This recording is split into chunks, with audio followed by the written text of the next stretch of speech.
তারেক রহমানের হাত ধরেই আগামী দিনে বেগম খালেদা জিয়ার শূন্যতা পূরণ করতে পারবে বলে অনেকটা আশাবাদী। একমাত্র আমাদের আশ্রয়স্থল দেশনায়ক তারেক রহমান। দেশনেত্রী বেগম খালেদা জিয়া তিনি একজন আপসীন নেত্রী।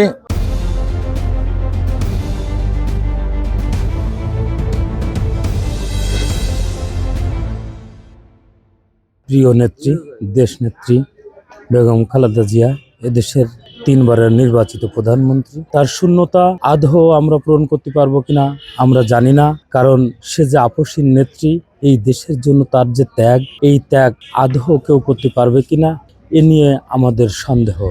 তবে আগামী দিনের রাষ্ট্রনায়ক তারেক রহমান তার যোগ্য উত্তরসূরি হিসেবে এই শোককে শক্তিতে রূপান্তরিত করে আমরা আশাবাদী তারেক রহমানের হাত ধরেই আগামী দিনে বেগম খালেদা জিয়ার শূন্যতা পূরণ করতে পারবে বলে অনেকটা আশাবাদী। আমরা এখন একমাত্র আমাদের আশ্রয়স্থল দেশনায়ক তারেক রহমান, তার দিকে তাকিয়ে থাকব যে দেশনেত্রী বেগম খালেদা জিয়ার যে আদর্শ, যে অনুপ্রেরণা, যে ত্যাগ, এই ত্যাগ তার দ্বারাই কাটিয়ে ওঠা সম্ভব হবে বলে। চুল পড়া অনেক কমে গেছে।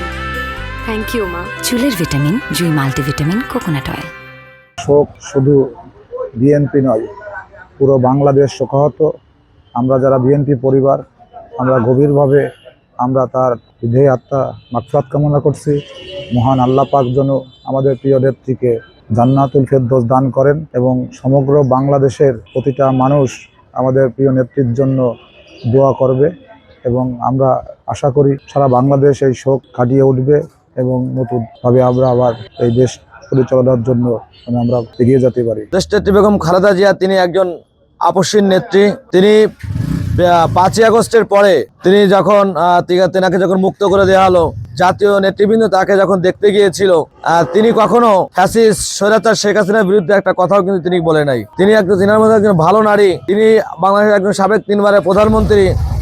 তিনার মতো প্রধানমন্ত্রী বাংলাদেশে আর হবে কিনা আমার মনে হয় না। আমাদের মা দেশনেত্রী বেগম খালেদা জিয়ার জন্য মহান আল্লাহ তাআলা রব্বুল আলামিনের দরবারে দোয়া করি, মহান আল্লাহ সুবহানাহু ওয়া তাআলা আমাদের মা জননীকে যেন জান্নাত দান করে। এবং আসলে মায়ের চলে যাওয়াটা কিছুতেই আমরা মেনে নিতে পারছি না।